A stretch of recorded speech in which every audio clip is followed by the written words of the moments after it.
प्रोत्साहन प्रोग्राम की यूनिकनेस ये है कि ये एक complete holistic lifestyle implementer programme है। हमने पिछले 3 सेशन में बात की डाइट के ऊपर, एक्सरसाइज के ऊपर और अपना स्ट्रेस रिस्पॉन्स को मॉडिफाई करने के ऊपर। लेकिन आज बहुत इंपॉर्टेंट हम फोर्थ पिलर ऑफ हेल्थ कहते हैं इन्वायरमेंट। इन्वायरमेंट के ऊपर कोई भी डॉक्टर कोई भी क्लिनिक में बात करता नहीं है, करता भी है तो एक आध पॉइंट पे बात करते हैं और उसको इंप्लीमेंट नहीं कर रहे होते। और इसीलिए बहुत से लोगों को ये नहीं पता चलता कि मुझे मेरी बीमारी क्यों मिली या मुझे कैंसर क्यों हुआ।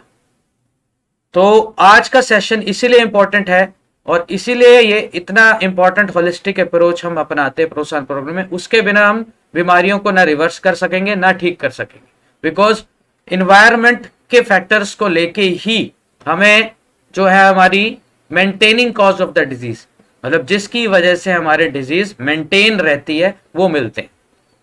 और जब तक हम मेंटेनिंग कॉज नहीं हटाएंगे, जैसा कि होम्योपैथी के फाउंडर डॉक्टर हैनेमैन ने कहा और लॉजिक भी यही कहता है कि जब तक हम लोग मेंटेनिंग कॉज को नहीं हटाएंगे डिजीज को कैसे ठीक कर सकते हैं। जब एक तरफ से आपके पास वो फैक्टर आई जा रहे हैं जहां से हमें बीमारी मिल रही है, कैंसर मिल रहा है और ऑटो इम्यून डिजीज मिल रही है, और एक तरफ से हम दवाइयां दे जा रहे हैं, तो दवाइयां कहां से असर करेंगी जब तक वो कॉज नहीं हटेगा। ये मेरे लद्दाख ट्रिप का एक पिक है, sunshine water rest air exercise and diet. ये सबसे बढ़िया 6 डॉक्टर्स हैं और हमारे 6 के 6 आज की डेट में मलाइन हो गए हैं, करप्ट हो गए हैं, खराब हो गए हैं और इसीलिए हमें बीमारियां मिल रही हैं। धूप में हम जाते नहीं, पानी हमने आरओ का पी लिया है, डीमिनरलाइज्ड वाटर, रेस्ट, नींद की समस्या हमें बहुतों को रहने लग गई है स्ट्रेस की वजह से, हवा हमारी दूषित है, एक्सरसाइज जानते हुए भी कि इसके बेनिफिट है हम करते नहीं है, और डाइट तो हमारी इतनी खराब है ही कि हम लोग सुधारने पे ही उसके लिए भरोसा रखते हैं या सुधारने की कोशिश करते हैं।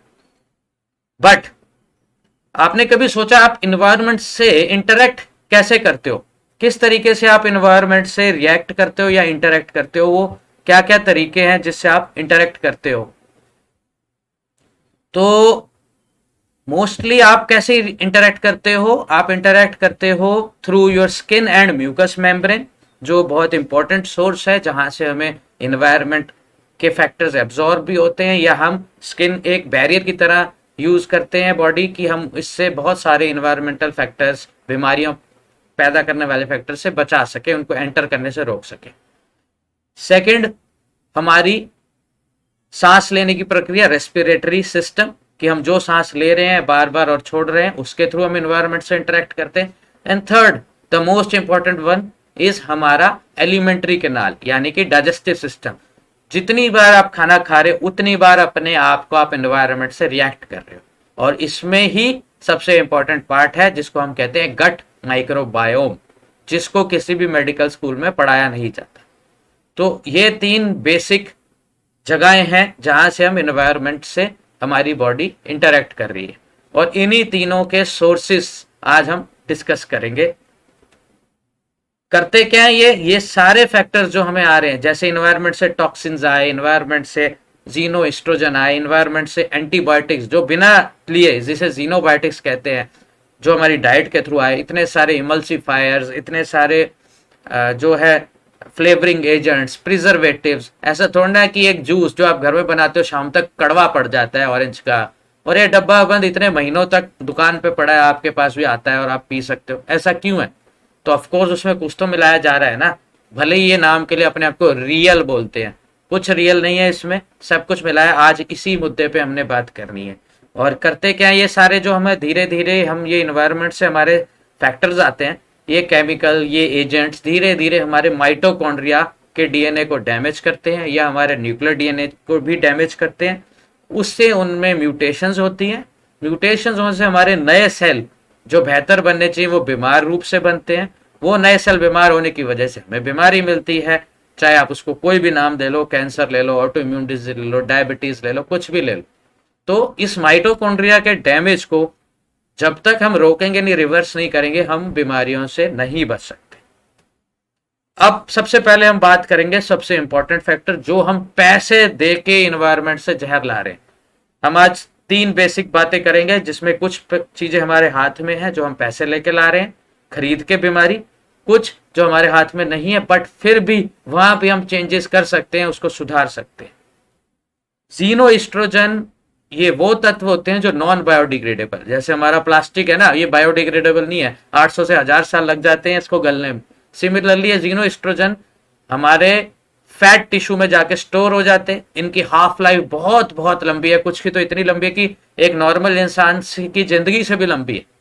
तो ये धीरे धीरे, क्योंकि हाफ लाइफ ये खत्म ही नहीं होते, तो उस फैट में इकट्ठे होते रहते हैं, इकट्ठे होते रहते हैं, इकट्ठे होते रहते हैं, और फिर बाद में उस फैट के थ्रू हमारे माइटोकॉन्ड्रिया को डैमेज करते हैं, और डैमेज करने से हमें फिर बीमारी देते हैं। और बहुत सी लेडीज को होने वाली बीमारी, hormonal diseases, cancers, ovarian cancer, uterine cancer, uterine fibroids, सबके पीछे इन जीनोएस्ट्रोजन का कारण है, या जीनोएस्ट्रोजन की वजह से ये होते हैं। ये हार्मोन को डिसरप्ट करते हैं और हमें, और सिर्फ मेल्स फीमेल्स को नहीं, मेल्स को भी इक्वली बीमार करते हैं। ईस्ट्रोजन ये जब एब्जॉर्ब हो जाते हैं तो हमारे नेचुरल ईस्ट्रोजन की जगह, जहां पे ईस्ट्रोजन रिसेप्टर पे जाके लग के एक सिग्नल देना चाहिए ईस्ट्रोजन को, उसकी जगह, जबकि उसकी जरूरत भी नहीं है, ये सिग्नल देते रहते हैं, देते रहते हैं, देते रहते हैं, और बॉडी एक हाइपर ईस्ट्रोजन स्टेट में चले जाती है। उसकी वजह से इतने सारे सिम्टम आते हैं कि आपको वेट गेन होता है, सूजन आती है बॉडी में, जिंदगी जीने का मन नहीं करता, डिप्रेशन आता है, एक्ने होते हैं, बिना कुछ खाए पिए वेट गेन होने लगता है, हॉट फ्लशेज होते हैं, सर दर्द होते हैं, माइग्रेन होते हैं, मतलब नाम अनगिनत है सिम्टम्स के, ठीक है। तो बेसिक कारण, इवन इनफर्टिलिटी होती है, कितनी आम हो गया हमारे समाज में आज की डेट में, आईवीएफ सेंटर्स, ब्रेस्ट में चेंजेस आते हैं, ब्रेस्ट टिश्यूज में चेंजेस आते हैं, जो कैंसर की तरफ अपना रुख कर लेते हैं। जीनोएस्ट्रोजन फीमेल्स के कैंसर तो देते ही देते हैं, मेल्स को भी इक्वली कैंसर देते हैं। और साथ साथ आजकल एक समस्या बहुत हो गई है कि ओवेस हमारे बच्चे हो गए, और मेल ब्रेस्ट जिसको गायनेकोमेस्टिया बोलते हैं, उसकी प्रॉब्लम बहुत कॉमन आने लग गई है हमारे यंग मेल बच्चों में, ठीक है। तो क्योंकि वो एक तो ओबीस हैं, गलत खा पी रहे हैं, उसके साथ उनको जीनोएस्ट्रोजन मिल रहा है, वो जीनोएस्ट्रोजन फिर उनको एस्ट्रोजन यानी फीमेल हार्मोन्स को बढ़ा रहा है, और मेल बॉडी में भी फीमेल हार्मोन्स जैसे चेंजेस शुरू कर रहे हैं। जीनोएस्ट्रोजन, अब सवाल उठेगा आते कहां से? अब देखिए कहां कहां से हमें आ रहे हैं। एक तो जो एग्रीकल्चर में हमारा केमिकल स्प्रे होता है, मतलब बिना पेस्टिसाइड के और बिना फर्टिलाइजर्स के आज की डेट में हम किसान को सिखाते ही नहीं खेती करना। इसके पीछे बहुत सारी बड़ी मल्टीनेशनल कंपनीज हैं। सबसे इंपॉर्टेंट नाम है मॉन्सेंटो, जिसकी जो एक पेरेंट कंपनी है बेयर की। बेयर सबसे ज्यादा केमिकल स्प्रे करता है, एग्रीकल्चर केमिकल्स का मैन्युफैक्चरर है, और ये दोनों कंपनियां नाम बदल बदल के हाइब्रिड सीड्स को हमारे पास ले आती हैं। मैं चाह के भी दुकान से देसी बीज आज की डेट में नहीं खरीद पा रहा अपने टेरेस गार्डन के लिए, तो मुझे हाइब्रिड सीड्स ही खरीदने पड़ते हैं। हाइब्रिड सीड्स में पैदावार थोड़ी ज्यादा है, बट उन पे कीड़े मकोड़े, इंसेक्ट्स, पेस्ट भी बहुत ज्यादा आते हैं। तो फिर ये पहले हाइब्रिड सीड्स लाते हैं, फिर ये बोलते हैं आप पेस्टिसाइड स्प्रे करो। इसके बारे में हम डेडिकेटेडली बात करेंगे एंड ऑफ द सेशन में। फिर सेकंड सोर्स जो इंपॉर्टेंट, जिसको आप रोज यूज कर रहे हैं, इसीलिए हम जो हमारा प्रोत्साहन प्रोग्राम की डाइट है उसमें vegan diet, non animal product based diet देते हैं, क्योंकि मीट और डेयरी इंडस्ट्री से, चाहे वो प्योर भी हैं तो भी हमें ये जीनोएस्ट्रोजन मिलते हैं, क्योंकि mammalian milk and mammalian meat and eggs are not meant to be eaten by humans. वो उस मैमल के लिए ठीक है जिसका वो दूध है, हमारे लिए नहीं। और उसके बाद ये सब चीजें प्योर तो है नहीं, तो फिर जो मिलावट हुई, जो एंटीबायोटिक हुए, जो जीनो एंटीबायोटिक स्प्रे करते हैं, मुर्गी जो हम मुर्गी पालन में कितना एंटीबायोटिक स्प्रे होता है, और वो भी घटिया क्वालिटी का एक्सपायर्ड एंटीबायोटिक उनको जाता है, तो ये सारा उनके मीट के थ्रू हमारे अंदर जाता है। तो इसीलिए एक वीगन डाइट ही फ्यूचर है डिजीज फ्री लाइफ का। देन हमारी लेडीज ब्यूटी प्रोडक्ट्स, एक स्टडी बताती है कि एक नॉर्मल इंडियन वुमेन 480 से ज्यादा केमिकल सुबह से शाम तक यूज कर लेती है। आपका मस्कारा, आपकी foundations, lipsticks and etcetera etcetera, even shampoos, hair serums, नाम लें तो हेयर कलर्स, जिससे बहुत प्यार है हमारी महिलाओं को जवान दिखने के लिए हेयर कलर का इस्तेमाल करना, मेल्स एंड फीमेल्स दोनों को बीमारी, डीएनए डैमेज का बहुत बड़ा रोल है। इसमें बेंजीन पाया जाता है, जो कि एक ऑर्गेनिक कंपाउंड है, खतरनाक कंपाउंड। फिर फ्रूट्स एंड वेजिटेबल, अगेन वही पेस्टिसाइड और स्प्रेस की बात। प्लास्टिक बॉटल्स, कन्वीनियंस के लिए आजकल हमारी पूरी जिंदगी के आसपास प्लास्टिक घुस गए। हमारे सारा फूड प्रोडक्ट इसमें पैक होके आता है, खासकर जितना जंक फूड आप खाते हैं, फास्ट फूड जिसको कहते हैं। फिर उसके ऊपर से आ गया माइक्रोवेव। माइक्रोवेव में इसी प्लास्टिक के में रख के हम पका लेते हैं। कन्वीनियंस सबके ऑफिस में यही है, खाना गर्म करने के लिए हम इसका इस्तेमाल करते हैं। फिर आ गई फूड पैकेजिंग इंडस्ट्री, जिसने धीरे धीरे धीरे, पहले आप देखते होते थे कि अखबार के पैकेट मिलते थे, कागज के पैकेट मिलते थे। अभी भी आप कई कई जहाँ पे सिक्किम जाएंगे या स्ट्रिक्ट एरियाज में जाएंगे जहाँ इम्प्लीमेंटेशन ज़्यादा अच्छी है, हिमाचल में भी बहुत से एरिया हैं, वहाँ आपको जो भी आप सामान खरीद रहे हैं उसको आपको अपने हाथ में या अपने थैले में ले जाना पड़ेगा, या ज़्यादा से ज़्यादा वो एक पेपर बैग देते। बट धीरे धीरे हम लोगों ने ये बदलाव शुरू कर दिया है। और इवन स्ट्रिक्टर एरियाज में, बायो सेंसिटिव एरिया जैसे लद्दाख में भी, आज से 8 साल पहले जब मैं लद्दाख जाता था तो वो लोग जो टेट्रा पैक्स आते हैं दूध के, क्योंकि वहाँ पे फ्रोजन यूज करना पड़ता है उनको साल के 6 महीने, तो उन टेट्रा पैक्स को रेस्टोरेंट ओनर्स ने काट के रखा होता था और दाल वगैरह उसमें पैक करके हमें दिया करते थे। एक तो रीयूज होता था और कम केमिकल्स हमें मिलते थे। बट अब वो लद्दाख बदल गया है, अब वहां पे भी उतना ही प्लास्टिक बहुत हद मात्रा में यूज हो रहा है, क्योंकि द नंबर ऑफ विजिटर्स या नंबर ऑफ टूरिस्ट इतना ज्यादा बढ़ गया है और उनको भी फिर मनी माइंडेड होकर पैसा कमाना है, उन वहाँ के लोकल्स को भी। लेकिन इससे वहाँ की बायोडाइवर्सिटी खराब हो रही है और उसके साथ साथ हमारे पूरा इन्वायरमेंट बिगड़ रहा है। And then the plastic toys जो हमारे बच्चे जिनसे खेलते हैं, ठीक है, ये तो हो गए सोर्स हमारे इन्वायरमेंट से जो हमें। अब आप देखिए मोस्ट ऑफ द सोर्सेज या तो आपके स्किन पे काम कर रहे हैं ब्यूटी प्रोडक्ट्स, या फिर आपकी एलिमेंट्री कनाल के थ्रू ये पेस्टिसाइड केमिकल्स जो है हमारे खून में एब्जॉर्ब होके हमें नुकसान पहुंचा रहे हैं। तो इन्वायरमेंटल फैक्टर्स को समझना जरूरी है अगर आप अपने कैंसर का, अपने ऑटो इम्यून डिजीज का कारण जानना चाहते हैं तो। अब इसको स्पेसिफिक्स पे आ जाते हैं। हेयर कलर्स सबसे बड़ा जहर जो इंसान ने अपने लिए बनाया, और आज की डेट में हर महीने कुछ 15 दिन में हम इसको रोज रोज रोज यूज कर रहे हैं। और फिर हम पूछते हैं कि हमें स्किन डिजीज क्यों हो रही है, हमें एलर्जीज क्यों हो रही है और हमें कैंसर क्यों हो रहा है। कितना आम हो गया स्तन कैंसर, बट कोई डॉक्टर इस बारे में बात नहीं करेगा, क्योंकि डॉक्टर खुद ये लगा रहा है।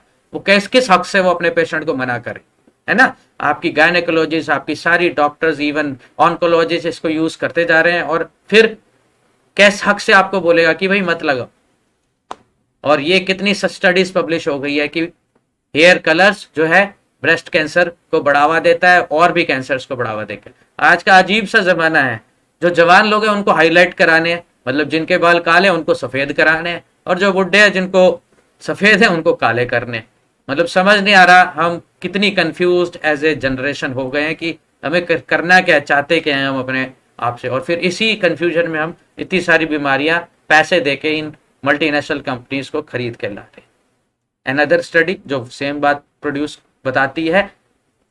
अब एल्युमिनियम पर्सपिरेंट्स बहुत आम हो गया ये, क्योंकि समाज में एक्सेप्टेबल दिखना है, बदबू कैसे आ जाए हमारे अंदर से। भाई इंसान है, बदबू तो आएगी क्योंकि ह्यूमन बॉडी है, पसीना तो आएगा ही आएगा। अब हम पसीने के क्यों आता है ह्यूमन बॉडी को पसीना, क्योंकि पसीने में हमारी बॉडी से टॉक्सिन्स निकलते हैं। उन टॉक्सिन्स के साथ साथ इलेक्ट्रोलाइट बैलेंस को भी ठीक करता है, क्योंकि उसमें नमक निकलता है। आपने जो ज्यादा नमक खा लिया वो भी पसीने के थ्रू निकल जाएगा, तो आपका बीपी को भी मेंटेन रखता है। आपको गर्मी कम लगती है जब पसीना आता है, क्योंकि पसीना अपने साथ बॉडी की हीट को भी लेके जाता है। लेकिन क्योंकि हम बड़े ज्यादा सोफिस्टिकेटेड सिविलाइज्ड लोग हैं अब आज की डेट में, तो हम उस पसीने के पोर्स तक को बंद कर देते हैं एंटीपर्स्पिरेंट लगा के।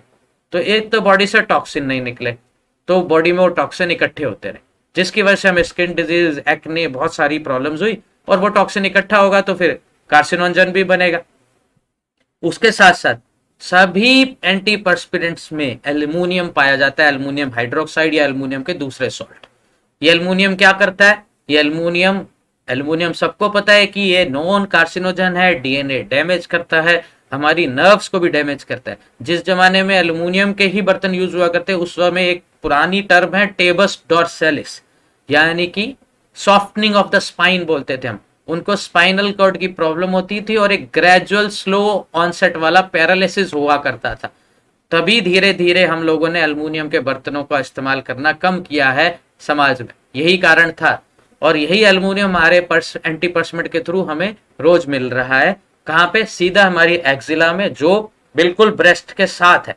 और इसीलिए अगर आप ब्रेस्ट कैंसर की स्टडी को पढ़ेंगे, 90% breast cancer outer upper quadrant में होते हैं, यानी कि जो हिस्सा ब्रेस्ट का सबसे पास होता है एक्जिला के, वहां होते हैं। तो आप लॉजिक से समझ नहीं सकते कि एंटीपर्स्पिरेंट कैसे आपको कैंसर दे सकता है या दे रहा है। तो समाज में एक्सेप्टेबल होने के लिए बीमारी मत खरीदीजिए, आने दीजिए। हर शरीर की एक स्मेल होती है, वो होनी भी चाहिए, इसको फेरोमोन्स भी कहते हैं।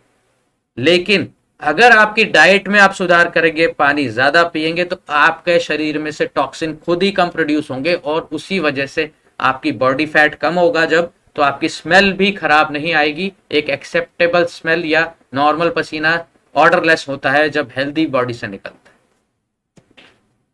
सिमिलरली टेल्कम पाउडर जो हम बहुत कॉमनली यूज करते हैं, ओवेरियन कैंसर टेल्क का बहुत स्ट्रांगली इंप्लीकेशन है। और उसके साथ साथ मैं एक बात यहाँ बता दूं, डव कंपनी बैन हो चुकी है, इसके प्रोडक्ट्स में कार्सिनोजन मिल चुके हैं। और हमारी फेवरेट कंपनी बच्चों के लिए जॉनसन एंड जॉनसन, इस पे बहुत बार, कई बार एफडीए इस पे बैन लगा चुका है और इसमें कार्सिनोजन पक्का मिलते हैं, गारंटी से मिलते हैं, और हम अपने बच्चों को यही लगाए। तो टेल्कम पाउडर और एंटीपर्स्पिरेंट एंड हेयर कलर, इन तीन से जितना हो सके अपने आप को बचाइए।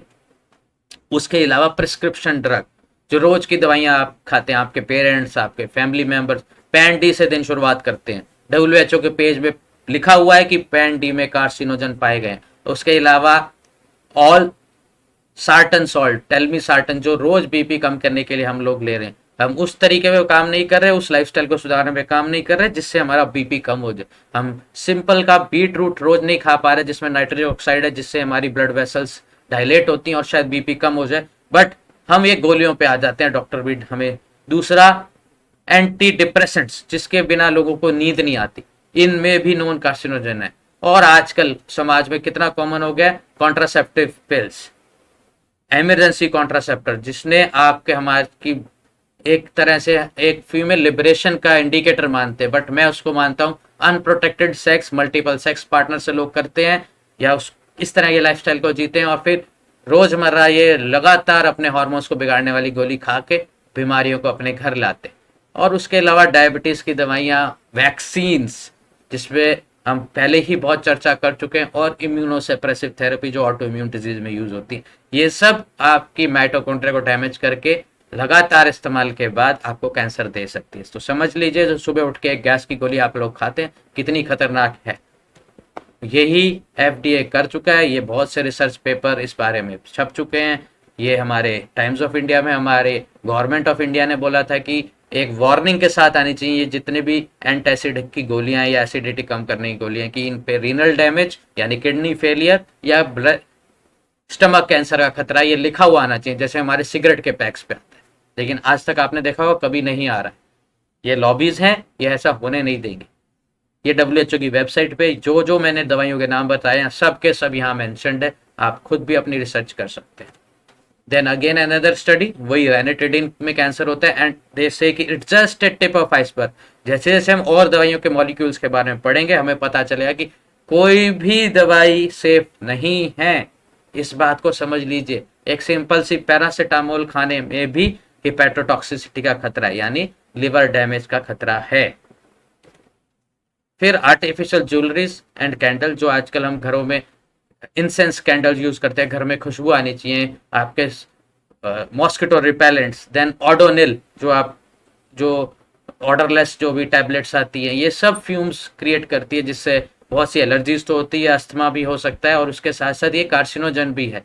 हैवी मेटल्स होते हैं आपके सभी आर्टिफिशियल ज्वेलरीज में, जो स्किन के थ्रू धीरे धीरे पसीने से रिएक्ट करके लीच करते हैं स्किन के अंदर, एंड अगेन वो एब्जॉर्ब होते हैं।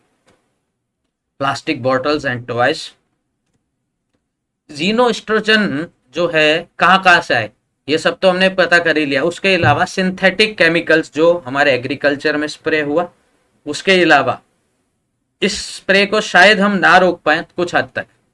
उसके अलावा आते हैं डेयरी प्रोडक्ट जो हम चूज कर सकते हैं ना खाने के, बटर, चीज, milk products, eggs, non vegetarian food.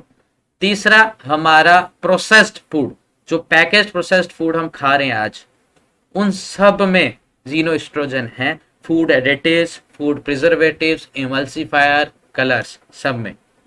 तो इन सब से हमें जीनोएस्ट्रोजन आ रहे हैं। ये सिर्फ पढ़ने के लिए, बोलने के लिए बहुत अच्छा लगता है, बता दिया आपको, लेकिन डेली फूड में कहाँ कहाँ ये आपको आ रहा है, लाइए एग्जाम्पल देखते हैं अपने बच्चों को जो आप रोज खिला रहे हो। सी, ये किसान की पिक है, रियल पिक्चर है, मेरे फोन से ली हुई, मेरे घर की बोतल में, मेरे घर में भी यूज होती है बट कम मात्रा में होती है, लेकिन फिर भी आप देख सकते हैं किसान बोतल पे लिखा है कि उसमें टोमेटो पेस्ट सिर्फ 28% है। बाकी क्या है? बाकी यही केमिकल्स हैं, फूड कलर्स हैं, कॉर्न स्टार्च है जिसे कहते हैं फ्रक्टोज कॉर्न सिरप, चीनी महंगी है, ये वाला कॉर्न सिरप सस्ता मिलता है, इससे ये मीठा कर देते। सारी बेकरी प्रोडक्ट्स में यही यूज होता है। जो आप केक के ऊपर जेली की तरह शीन देखते हैं ना, जो उसको सजाने के लिए यूज होते हैं, वहां पे भी यही कॉर्न, और ये डायबिटीज का खतरा बढ़ाने का सबसे बड़ा फैक्टर है ये कॉर्न सिरप। तो इस तरह से आपकी सॉस बनी है। हाइंस में देख लीजिए, ये नहीं कहूंगा मैं सिर्फ किसान की बात करें, मल्टीनेशनल कंपनी हाइंस की बात करें, वहां पे भी वही हाल है। तो एक तरह से जो ये हाइंस को जो होल मार्केट्स थी जहाँ पे होल नेचर के प्रोडक्ट बिकते हैं, वहां पे ये बैन कर दी गई है होल फूड मार्केट्स में। अब आपका फेवरेट जो बच्चों की हाइट है, मन की शक्ति तन की शक्ति बॉर्नवीटा। अब देख लीजिए बॉर्नवीटा में कौन सी मन की शक्ति और तन की शक्ति दे रहे, और हम अपने बच्चों को दूध पिलाने में सोचते हैं पता नहीं ताकत उनके इसके बिना आएगी कहाँ से। इसमें क्या है, अगर देखा जाए, हिंदी में बात कर लेते हैं, इसमें सिर्फ गेहूं, जो भी घटिया क्वालिटी गेहूं ये लेते हैं, उस गेहूं का सत्तू है, यानी उस गेहूं को भूनते हैं, हाई हीट पे प्रोसेस करते हैं, पीस देते हैं, उसमें फ्लेवरिंग एजेंट, चीनी, इमल्सीफायर्स, जो बात की ना जीनोएस्ट्रोजन, ये देख लीजिए आपके सामने। तो आप कोई ताकत नहीं दे रहे, कोई तन की मन की शक्ति नहीं दे रहे हो, आप तन की और मन की बीमारियां दे रहे हो। सिमिलरली फेवरेट आजकल चोकोस, ये मेरी बेटी भी बहुत पसंद करती है, जो हम उसको साल में एक दो बार ही देते हैं, बट कभी जब, अब इसमें देख लीजिए, इसमें आईसीएमआर की स्टडी के मुताबिक भी इन्होंने लिखा है कि सोडियम, फैट, विटामिन ए और बी12 जो सोर्सेज है, जैसे आईसीएमआर गाइडलाइन देते उससे उस पे पार नहीं पाती, यानी उससे इसको सर्टिफिकेशन नहीं मिलता है, ये साफ लिखा हुआ है इनके पैकेट पे। ठीक है, तो सोचिए हाई सोडियम आपका बीपी कैसे बढ़ाएगा, हम बच्चों को बचपन से ये दे रहे हैं। उसके अलावा इसमें 58% बीट है, बाकी मैदा है, चीनी है, और यही जीनोएस्ट्रोजन है। देन ये आपकी कॉमन फ्रूट ड्रिंक्स, राइट में हमारी जो क्या कंपनी का क्या नाम था, लेफ्ट में तो है फ्रेस्का, राइट में है पेपर बोट। दोनों पे देखिए कॉन्सेंट्रेट यूज किए, एक तो पहले इन्होंने जो प्रोसेस्ड होते हैं, प्रोसेस्ड कॉन्सेंट्रेट इन्होंने फ्रूट के यूज किए, उसके बाद भी इनका खुद का मानना है कि जब हम रिकंस्टिट्यूट भी कर रहे हैं तो सिर्फ 10% ही इसमें जूस बना, बाकी क्या है भाई बाकी। और ये लोग कहते हैं पल्प इन एवरी गल्प, अबे काय का पल्प आपके सामने है, कौन सा पल्प दे रहे हैं, ये 10% है, बाकी तो कूड़ा कबाड़, stabilising agent, emulsifier, food additives, colours और हाई शुगर आपको दे रहे हैं। ये आपकी फेवरेट रियल का जूस, जो सुबह सुबह नाश्ते में ब्रेड के साथ खाते हो, ब्रेड भी प्रोसेस, जूस भी प्रोसेस। अब इनकी देख लीजिए, जूस कितना है, सिर्फ 12%। सेम बात फ्रूटी में, आपके बच्चों की फेवरेट फ्रूट ड्रिंक फ्रूटी, कितना परसेंट, मैंगो पल्प 20%, बाकी क्या है, सेम जीनोएस्ट्रोजन। देन न्यूटेला, आजकल ये हमारे बच्चे ब्रेड के ऊपर बड़ा फेवरेट स्प्रेड की तरह लेते हैं, और जिम्स में भी बोलते हैं भाई नट बटर न्यूटेला खाओ उससे ताकत आएगी। लो जी न्यूटेला आपके सामने, क्या है, पाम ऑयल, स्किम्ड मिल्क घटिया क्वालिटी का, लो फैट कोकोआ, हेजलनट कितना है, हेजलनट है सिर्फ और सिर्फ 13%, और शुगर देखिए 50% बाय वेट, 55% तो शुगर ही है न्यूटेला में, तो आप फिर चीनी ही लगा लो ना सीधा ब्रेड के ऊपर। सिमिलरली हेलमेंस की मेयोनीज, आजकल बच्चों को मेयोनीज बड़ी पसंद है, मेयोनीज के बिना मतलब पराठे भी उनको मेयोनीज के साथ ही खाने हैं, सब्जी के साथ नहीं। तो मेयोनीज में आप देखिए क्या क्या है, एक तो सोयाबीन का ऑयल या उससे भी घटिया पाम ऑयल। हेलमेंस तो एक कंपनी ब्रांडेड है, और सोचो जो ये पैकेट जो आपके रोज के मोमोज की दुकान पे वो पैकेट वाली पैकेट मिल रही है, उसमें कौन सा तेल यूज करते हैं, तो एक तरह से कच्चा तेल का इमल्शन आप बच्चों को खिला रहे हो, और फिर बोलते हैं हमारे बच्चों की खांसी ठीक नहीं हो रही, ये कारण है। उसके अलावा उसमें शुगर और बहुत सारे अलग अलग प्रोडक्ट्स, इमल्सीफायर और जीनोएस्ट्रोजन तो है ही है। अब ये तो हो गई केमिकल्स की बात, इसके अलावा कितनी ज्यादा कैलोरीज हम बच्चों को इसमें दे देते हैं, और फिर हम पूछते हैं दिल्ली में एक स्टडी हुई थी, 70% school going kids above the age of 5 are obese as per their BMI. अब क्यों भी ओबीज है, अब देख लो। एक आपकी वीकेंड की फेवरेट, कुछ लोग तो वीक में कई बार खा लेते हैं, मतलब एक फ्रेंच फ्राइज का स्मॉल पैकिंग को बराबर करने के लिए आपको 6 किलोमीटर वॉक करनी पड़ेगी या रनिंग करनी पड़ेगी। लेस का पैकेट 11, आपका जो फेवरेट एग रोल आप लोग खाते हैं 12 किलोमीटर, एक स्मॉल बर्गर 5 किलोमीटर के बराबर वॉक मांगता है। और हम पूछते हैं, और वीकेंड पे हमारी कैलोरीज अगर मान लो सिर्फ वीकेंड पे भी जा रहे हो तो वो कैलोरी इतनी हो जाती है कि पूरे वीक के डेफिसिट को भी आप निकाल नहीं सकते। और वीक में भी हम कौन सा अच्छी चीजें खा रहे हैं। आइसक्रीम आजकल का फेवरेट, गर्मी आ रही है, 1 या 2 बार तो आइसक्रीम हमें चाहिए ही चाहिए। आइसक्रीम की केमिस्ट्री को समझिए, इसमें flavours, chemical agents, colours, emulsions, पता नहीं क्या क्या है। और यही जो है जीनो एस्ट्रोजन का खजाना है विद हाई शुगर। अब शुगर ने आपको दिया मेटाबॉलिक सिंड्रोम, माइटोकॉन्ड्रिया बिल्कुल तैयार है कि इसको थोड़ा सा जहर मिले और इसका बम फटे बीमारियों वाला, वो इधर से हमने दे दिया chemical. Sugar high, chemical high, मिल गया बीमारी का खजाना।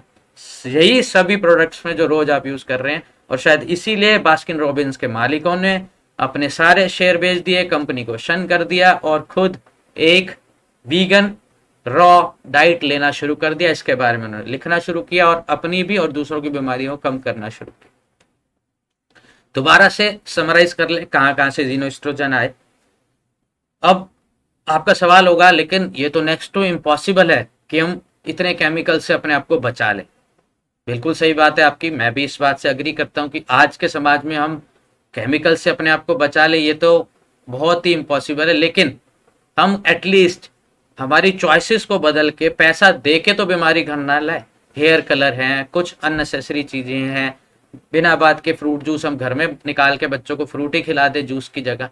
अब आप बोले फ्रूट में भी पेस्टिसाइड, बिल्कुल सही बात है, लेकिन उसका छिलका उतार के किसी तरह कम से कम वो प्रोसेसिंग से तो बचेगा। तो केमिकल से तो बचना मुश्किल, लेकिन ये केमिकल कहाँ जाते हैं? मुंह के थ्रू, एलिमेंट्री कैनाल। वहां पे हमें नेचर को पता था कि ये केमिकल होने वाले हैं और हमारे पास इसलिए एक बैरियर दे दिया कि केमिकल आए और पास हो जाए हमारे स्टूल में, लेकिन एब्जॉर्ब ना हो ब्लड। बट इसे कहते हैं गट माइक्रोबायम। गट माइक्रोबायम के बारे में बात आज की नहीं है, ये 19वीं सदी की स्टार्टिंग में ही डॉक्टर इलिया मैक्निकॉव ने किया था। इनको एक नोबेल प्राइज मिला था 1907 में। इन्होंने बताया था कैसे हमारे न्यूट्रोफिल्स जाके बैक्टीरिया को खा जाते हैं, इसे फैगोसाइटोसिस कहते हैं। ये बड़े ही इंक्विजिटिव माइंडेड एक्सपेरिमेंटर थे। तो इन्होंने क्या देखा, फ्रांस में ये रह रहे थे, पास्चर इंस्टीट्यूट में पढ़ाई करते थे या रिसर्च कर रहे थे। तो कोलेरा एपिडेमिक आया 1892 में, और इन्होंने देखा कई लोग तो बहुत बीमार हो रहे हैं और कईयों को कुछ भी नहीं हो रहा। तो इन्होंने इसको टेस्ट करने के लिए खुद कोलेरा की ब्रोथ पी ली और अपने एक कुलीग को भी पिला दी, और इससे उनको कोई बीमारी नहीं, वो ठीक ठाक रही। बट यही उसने फिर इन्होंने और कुलीग के साथ किया तो एक बिल्कुल मौत के कगार पर पहुंच गया। तो इन्होंने क्या निष्कर्ष निकाला कि हमारी इंटेस्टाइन के अंदर, गट के अंदर माइक्रोबायोम में बहुत सारे बैक्टीरिया रहते हैं, और इसकी गिनती करें तो 500 से भी ज्यादा स्पीशीज है हमारे गट, और 1200 ग्राम के बैक्टीरिया। इतने सारे बैक्टीरिया हैं और फिर भी हमें किसी भी मेडिकल स्कूल में इसके बारे में नहीं पढ़ाया जाता। ताजुब की बात है शायद। अब ये गट माइक्रोबायोम में जो बैक्टीरिया हैं, ये उस कोलेरा के बैक्टीरिया को मार देते हैं, बढ़ने ही नहीं देते, क्योंकि जिनका गट माइक्रोबायोम हेल्दी था और जिनका वीक था उसमें वो कोलेरा घुस के बीमारी करता है। ये इनका निष्कर्ष था। बट इंसान के लिए, मतलब हमारी ह्यूमन रेस के लिए अनफॉर्चुनेट ये हो गया कि इनकी डेथ हो गई और उसके 10 साल बाद ही एंटीबायोटिक्स आ गए। हमने बैक्टीरिया को बीमारी मान लिया, और कई सर्जन तो उस जमाने में हमारे गट को बोलते थे कि ये बीमारी या इन्फेक्शन का जड़ है, और पूरी की पूरी इंटेस्टाइन को काट के निकाल देते थे कई बीमारियों में। ये उस समय प्रचलित एक जो थी कॉमन सर्जिकल काम था बीमारियों से बचाने का। बहुत से सर्जन ये फॉलो करते थे ये प्रैक्टिस को। और उसके बाद सी सेक्शन आ गया, हमारी डाइट जो है वेस्टर्नाइज हो गई। तो जो एक बहुत अच्छा रेन फॉरेस्ट हमारे अंदर था ना, जो 500 से अधिक प्रकार के बैक्टीरियाज रहते थे, अब वहां पे हमने एक बंजर भूमि बना दिया, क्योंकि हमारा खाना भी इन बैक्टीरियाज को फीड नहीं कर रहा और ये मरते जा रहे, इसलिए हमारा गट माइक्रोबायोम वीक हो रहा है। और स्टडीज ये कहती है कि हमारी बॉडी में जितने सेल्स हैं उससे 10 गुना सेल्स हमारे गट माइक्रोबायोम, और ह्यूमन जीनोम में धीरे धीरे ये हमारे डीएनए में ये जीन स्लिप इन कर गए हैं। और ये कहना गलत नहीं होगा कि हमारा गट माइक्रोबायोम हम सिर्फ एक पैरासाइट की तरह इसमें रह रहे हैं, बट ये एक एम्पावरिंग फैक्ट है। अगर हम अपनी आदतों को यूज करके, एपिजेनेटिक्स की साइंस को यूज करके इस गट माइक्रोबायोम को हेल्दी कर ले, तो भी हम केमिकल से, बहुत सारे केमिकल्स को अंदर जाने से रोक सकते हैं। और यही कारण है ना, हम लोग बोलते हैं ये तो सारी जिंदगी शराब पीता रहा, सारी जिंदगी नॉनवेज खाया, फिर भी इसको कैंसर नहीं हुआ, और मैं तो सारी जिंदगी शुद्ध काम कर रही हूँ, सात्विक जीवन जी रही हूँ, फिर भी हुआ। यही फर्क है, गट माइक्रोबायोम की आदतों से, हेल्थ से फर्क है। और सिर्फ खाना पीना नहीं, एक्सरसाइज करना, स्लीप पूरी लेना, ये सब भी इसको हेल्दी करते हैं। अब होता क्या है, जब ये गट माइक्रोबायोम में हम इतने सारे केमिकल्स, मैदा, चीजें डालते हैं, तो हमारे गट, लीकी गट कहते हैं, इनकी परमेबिलिटी बढ़ जाती है, सेल के बीच में जो जंक्शन होता है ढीला पड़ जाता है, और इंटेस्टाइन के अंदर ब्लड जा रहा है, तो ये सारे के सारे जो जीनोएस्ट्रोजन और केमिकल्स है सीधा ब्लड में जाते हैं और फिर हमें बीमारियां देते हैं। कितनी सारी बीमारियों में देखिए गट माइक्रोबायोम का इम्प्लीकेशन है। चाहे आप किसी भी ऑर्गन की बीमारी का नाम लेंगे, वहां गट माइक्रोबायोम। तो गट माइक्रोबायोम को रीसेट करना, उसको हेल्दी करना, आपकी बीमारियों से बचने का पहला स्टेप है। इसलिए प्रोत्साहन प्रोग्राम की डाइट में हम गट माइक्रोबायोम को हेल्दी करने की बहुत इंपॉर्टेंस देते हैं। आपको जितना हेल्दी आपका गट होगा, उतने हेल्दी आप होंगे। तो आपको इसकी रिस्पेक्ट करनी है, केयर करनी है, इससे प्यार करना है, ऐसी आदतें करनी है जिससे ये गट माइक्रोबायोम बढ़े, कम ना हो और हेल्दी रूप से बढ़े। ये नहीं कि उसमें खराब बैक्टीरिया ज्यादा आ जाए बीमारी देने वाले, और लड़ने वाले बीमारी से कम हो जाए, तो ऐसा नहीं करना है। तो रेगुलर एक्सरसाइज इनको पसंद है, स्लीप बहुत पसंद है इनको, कि आप टाइम से सोएं, सर्काइडियन रिदम, सूरज के साथ उठे, सूरज के साथ सोएं, एंड खाना इनके लिए खाइए, अच्छा खाइए। इनको हाई फाइबर डाइट पसंद है, कलरफुल चीजें पसंद है, कच्ची सब्जियां पसंद है। पूरी डिटेल में मैं एग्जॉस्टिव लिस्ट आपको दूंगा क्या क्या इनको पसंद है।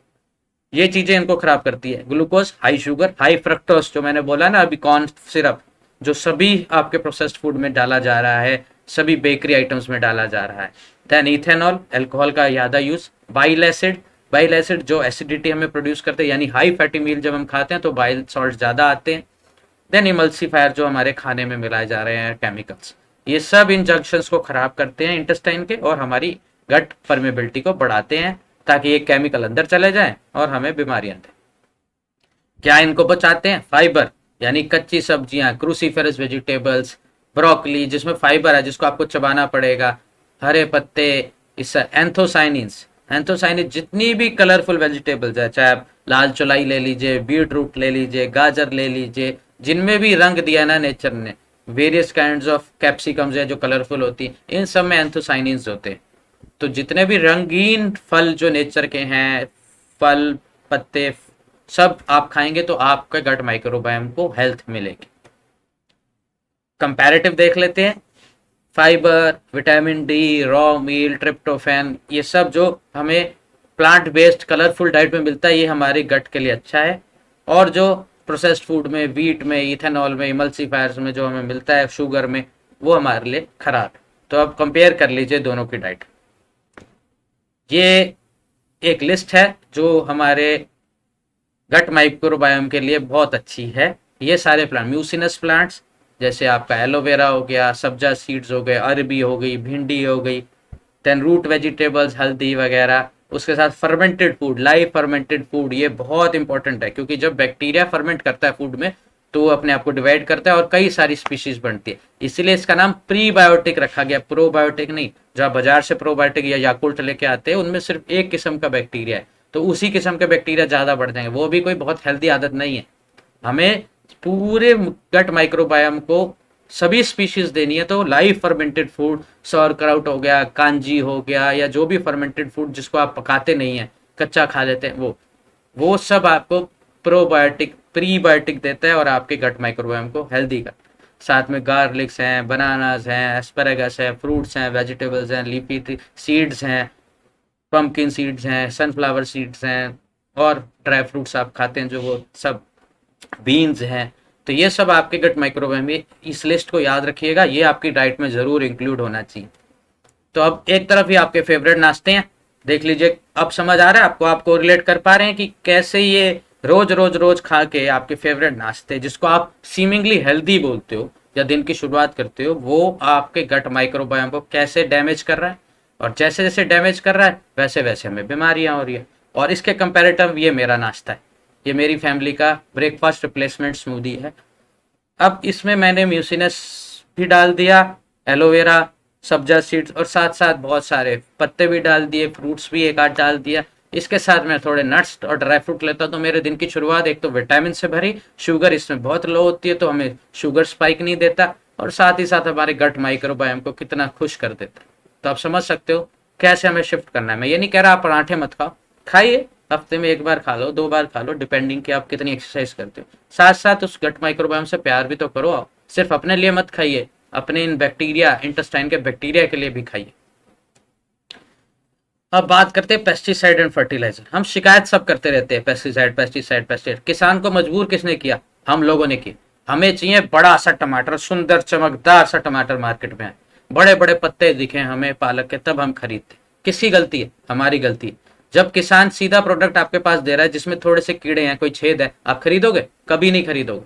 तो गलती किसकी है? हमारी। जब किसान का प्रोडक्ट बिकेगा ही नहीं तो वो क्यों उगाए, क्यों नुकसान खाए?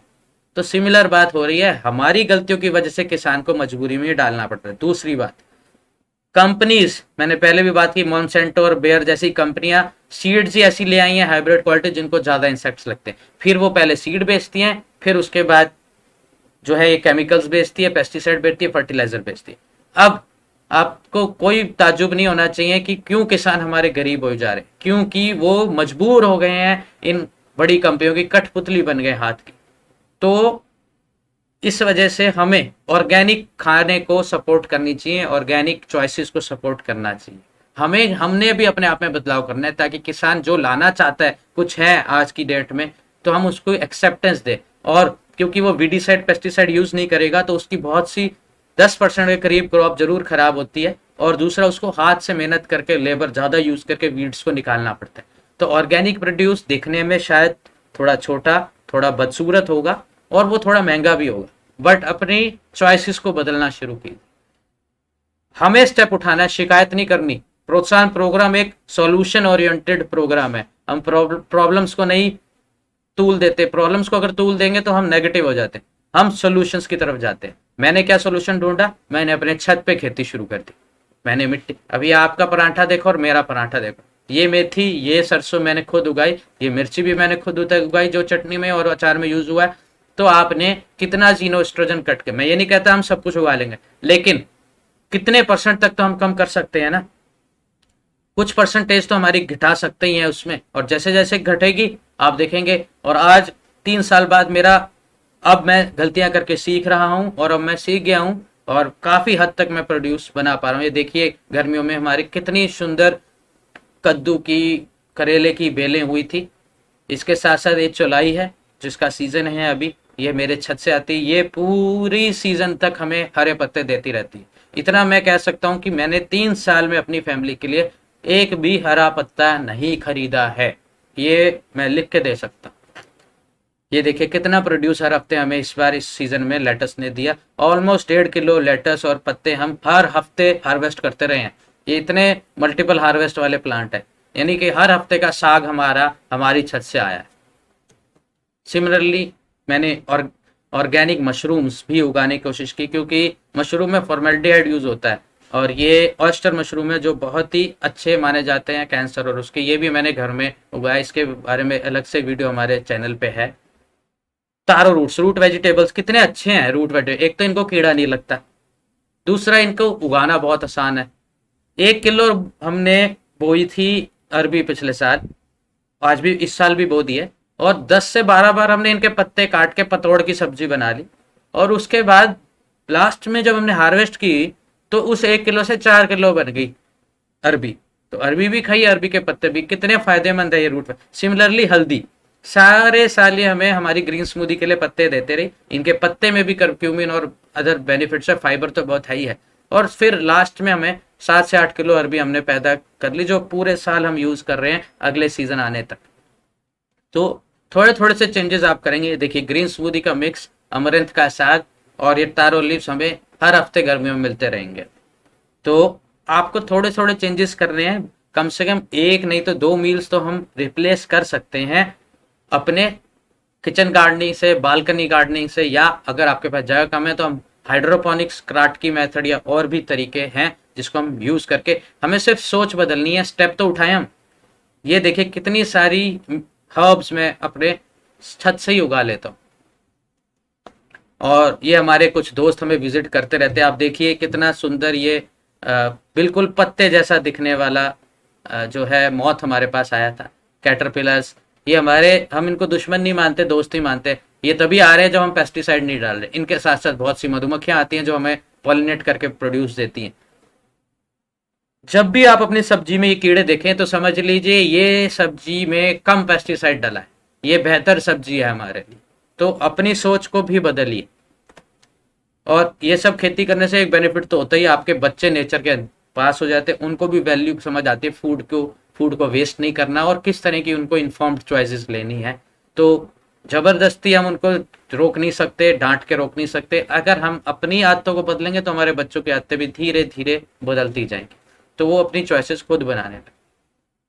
अब बात करेंगे एयर पोल्यूशन, जो हम सोचते हैं हमारे हाथ में नहीं है। ठीक है, आपकी बात सही है पार्शली, बट एयर पोल्यूशन हमारे हाथ में है। आप Paharpur business centre Nehru place कभी विजिट कीजिएगा, वहाँ के ओनर हैं कमल मित्तल। उन्होंने ये 3 प्लांट्स यूज किए हैं, अरेका पाम, मनी प्लांट और ये स्नेक प्लांट जिसको मदर इन लॉ टंग भी बोलते हैं हम लोग। ये 3 प्लांट की संख्या बहुत अधिक लगा दी उन्होंने अपने ऑफिस के अंदर। उनको एक बीमारी हुई थी, इंटरस्टिशियल लंग डिजीज, 1992 में डायग्नोज हुई थी। उनको बोल दिया था उनके डॉक्टर ने आपको दिल्ली छोड़नी पड़ेगी, आपके 70% लंग डैमेज है। वो दिल्ली छोड़ नहीं पा रहे थे, तो उन्होंने अपने ऑफिस और अपने घर की पूरी उसको ही बदल दिया। उन्होंने छत पे 5,000 से ज्यादा पौधे लगाए हुए हैं, और जितनी भी वो एयर इनलेट जाती है उस छत के ग्रीन हाउस से होकर जाती, उससे एक तो उनका उस हवा को ठंडा करने का एसी का खर्चा बचता है, और साथ साथ आप मानेंगे नहीं, इन्होंने हमें इनवाइट किया था बिकॉज मैं इलेक्ट्रिक कार यूज कर रहा हूँ कई सालों से। बाहर का PM 2.5 लेवल उस दिन 480 था और गेट के अंदर 5 और 6 के बीच में। इतना फर्क इन्होंने कर दिया। और हमारे इस प्रोत्साहन प्रोग्राम के बैच में गीत सेठी हैं, उनके फादर हेमंत सेठी ब्लू स्टार में काम करते हैं, उन्होंने इस प्रोजेक्ट पे काम भी किया था, तो मेरे से ज़्यादा नॉलेज उनको होगी इस बारे में। तो इस तरह से हम एयर पोल्यूशन को इंडोर प्लांट से कम तो कर ही सकते हैं अपने घर में भी। तो आप पर पर्सन 4 ऐसे प्लांट जरूर हर कमरे में रख सकते हो, कॉर्नर्स में रख दीजिए, और कॉर्नर्स में ही सबसे ज़्यादा एयर पोल्यूटेड एयर, क्योंकि वॉल के टेम्परेचर के साथ वो कंडेंस हो जाती है। दूसरा, जब आप लोगों ने इलेक्ट्रिक कार के बारे में सुना भी नहीं होगा, तब से मेरी फैमिली इलेक्ट्रिक कार यूज कर रही है।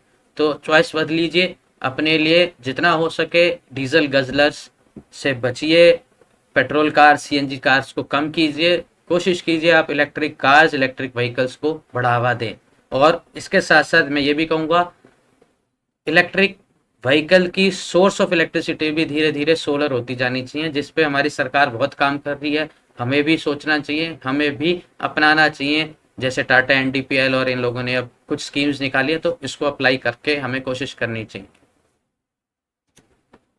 तीसरा, एयर पोल्यूशन से लड़ने का बहुत इफेक्टिव तरीका कंपोस्टिंग। हम तकरीबन 200 किलो से ज़्यादा कंपोस्ट बांट चुके हैं लोगों को अपनी छत पे बना के, क्योंकि मुझे इतनी कंपोस्ट की ज़रूरत नहीं पड़ती, क्योंकि जब हम कंपोस्ट बनाते हैं तो उसके नीचे ये वर्म वॉश कहते हैं, मतलब जो इसमें कीड़े इसको पचाते हैं हमारे किचन वेस्ट को, तो उससे पानी निकलता है, उस पानी को ही हम यूज़ कर लेते हैं, उससे ही बहुत हमारी पैदावार बढ़ जाती है। तो हमें बहुत सारी कंपोस्ट की ज़रूरत नहीं पड़ती।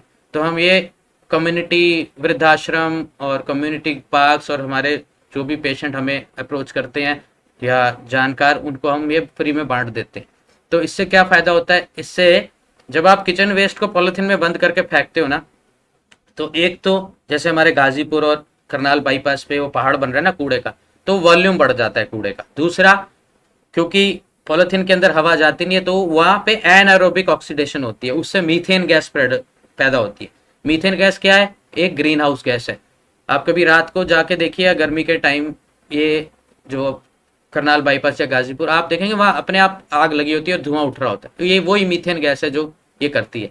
तो पहला स्टेप तो है अपने गीले सूखे कूड़े को अलग कर लीजिए, पॉलीथीन में बांध के मत डालिए, उससे आप वॉल्यूम भी कम करोगे और मीथेन गैस की प्रोडक्शन भी कम होगी, क्योंकि फिर उसमें एरोबिक होगी। और नेक्स्ट स्टेप, और मैं तो कहूँगा, अपील भी करूँगा, आप अपने किचन वेस्ट को कंपोस्ट कर दीजिए, उससे अपने आसपास के पार्क में डाल दीजिए, या कोई जानकार हो, किसान हो, कोई सब्जी उगा रहा हो, या अपनी खुद की गार्डनिंग में उसको यूज कीजिए। इससे आप एयर पोल्यूशन से लड़ सकते हैं, उसको कम कर सकते हैं। हमें अपना स्टेप जरूर लेना चाहिए, ना कि जो है दूसरों को बोलते रहना चाहिए, शिकायत करती रहनी चाहिए। हमारे इन्वायरमेंट है, हमें बीमारी दे रहा है, तो उस इन्वायरमेंट को बदलने का जिम्मा भी हमारा होना चाहिए। बदलना शुरू तो कीजिए। तो जैसे जैसे आप इन्वायरमेंट बदलोगे, आप हेल्थ की तरफ जाते जाओ।